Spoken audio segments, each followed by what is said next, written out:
دچم قامیشلو ج استودیو ما محمد اسماعیل سکرتری پولیت بیرویا پدکسی پارتیا دموکرات کردستان سوری لگل که محمد خیراتی افدمک بو دانستاندن کردی امی بحث دانستاندن کردی بکش بر کرد الجمع بیجن به چهار چوان لیدنیرن لبندنا شاندک امریکی انجی بر پرسین امریکی و گریان روجاوی کردستان هون لگل وان جیویان یا نا و روشا دانستاندن و پیانکه چیه نا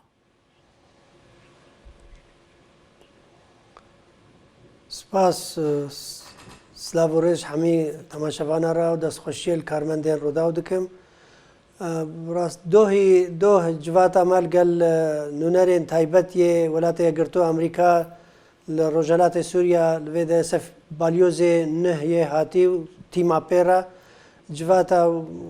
انجمن اجتماعی کردی بسرکاتی انجمن اجتماعی کردی و عالیه امریکی من دوه لهف نشتن علی خلاقی و پناسین بو و کنا پناسین ما هفدو ناس کرو دانستاندن سروی اساسی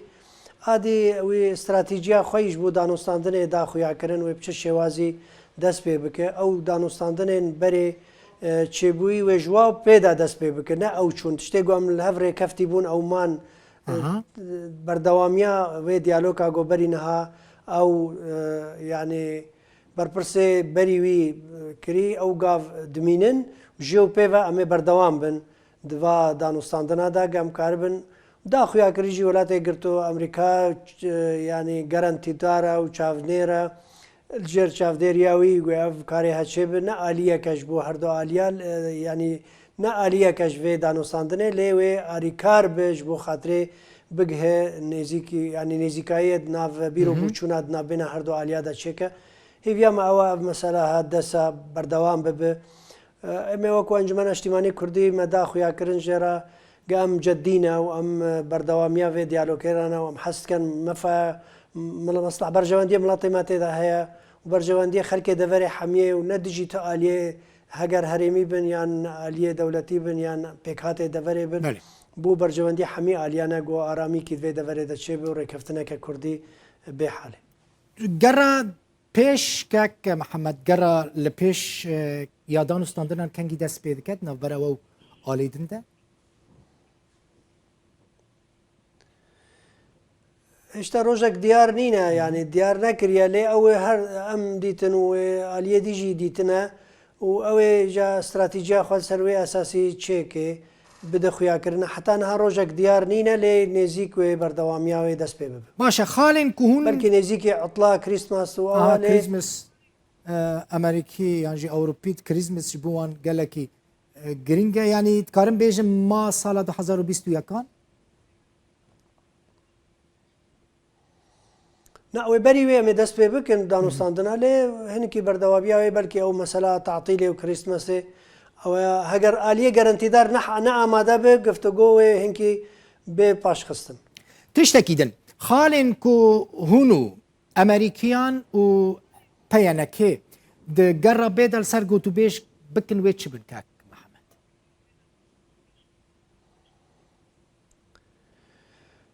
قرابي دا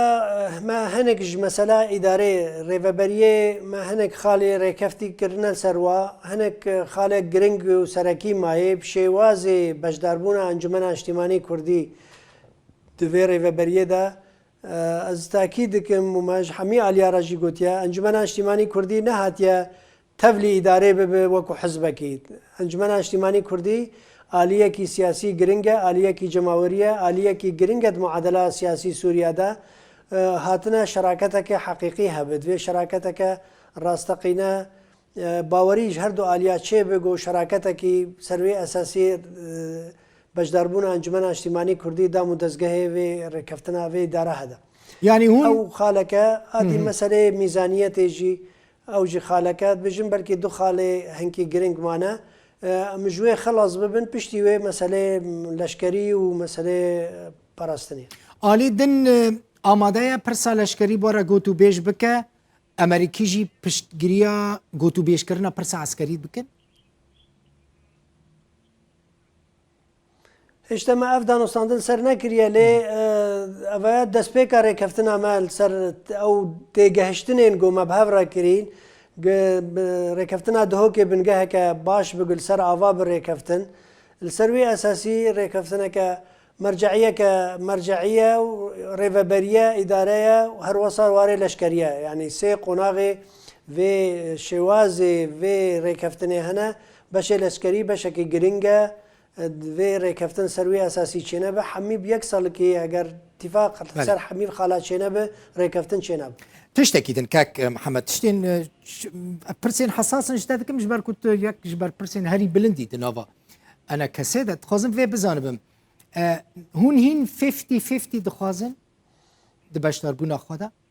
هون اصرار لسر بينجي دكن ياننا مثلا نه 50-50 مثلا شراكتها راستقي شراكتها حقيقي وقتها او شراكت شيبد دامو دزگه هذا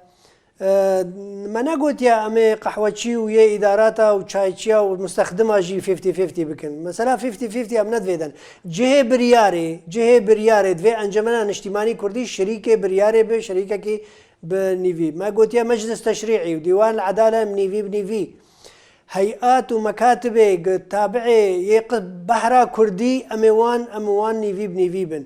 لما انا قلت يا من موظفه حمي نيفي بنيفي بن وانداما وهركسكي لجهه برياري انجمن هاتيا شراكتها كي بك دوي قبول كرن جم اليه دي جهه بگو شراكتها انجمن اجتماعي كردي سر اساس جهه قرار اموام شريك بنيفي بن باشا هون آمدن بچن هالبجارتنان لحمو دورين ريفبريا خسر يعني هم روج آواي كردستاني هم جي رقة و دير الزور هون جه هالبجارتنان را آمدنه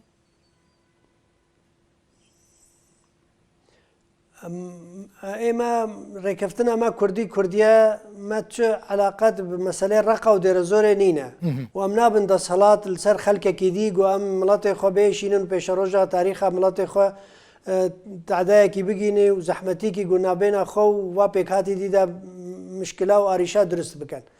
مسألة كردي مناطق كردي دا ام آمادنا بهفرا وكما ريكفتن جي كريا اف لفقرا كردي مسألة كردي دا مناطق كردي داي لفقرا كجبو ملاطي كردا جبو قضية كردية جبو حق ملاطي كردا دفرين كردي امي تيدا هالبجارتنا بشتي صالك يجري كفتني امي دس بهالبجارتنا بكن بهفرا ما بريارك سرفي اساسي داي لمسألة رقة ودير الزور ما علاقة بيننا خلقي ويدا فري او ادارة خو بكن باشه اگر آلی دن اصرار کرد ده هالبجارتنان دا هر دو پاريزگاهين دن ين سوري جي بشتار ببن يعني رقة ودير الزور وي هالوسطة وچبه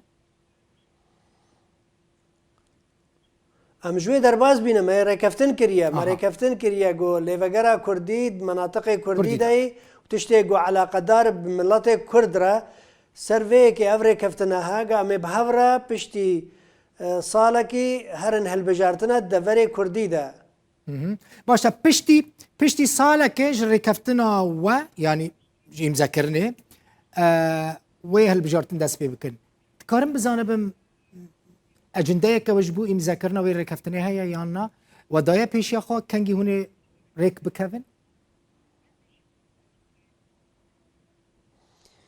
والله نديارة يعني نكارم قشبين بم ونكارم خمسار جي بم يعني حتى ما هنك قافي باشي آفيتنا وهنك أصلاً جديجي هنا وهي خالن هنا ما دانو صاندجي سر نكري إما وكو أنجمنا اجتماعي كردي أذكارم بيجم أم جدينا وأم برجوانديا ملاطي خدا وأم مستعد جبو ملاطي خدا تضحيات جبك جبو قضية ملاطي خو جبو بشروجا ملاطي كرد هندري كردستان سوريا دا سر فيك حتاج ما به سر شوازكي مصلحة ملاطي ما تذهب بشروجا ملاطي ما تذهب پرسا داویش تا بکم که محمد هون هین شرطه کی داتینن پیشیا ان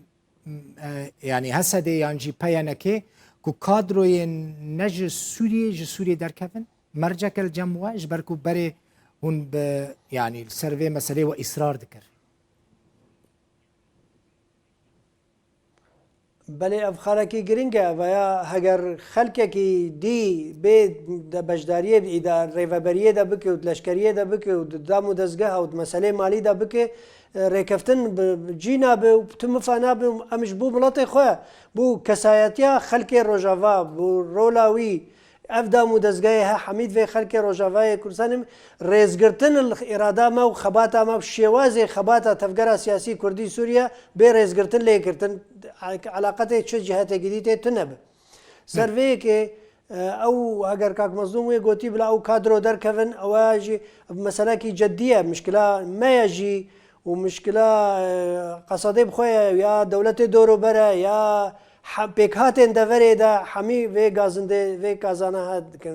وێ مەسەلێت کازینن gelekî spas Mihemed İsmaîl sekreterê Polîtbîroya PDKSê ji Qamişlo Mîvan bûye. Zor spas.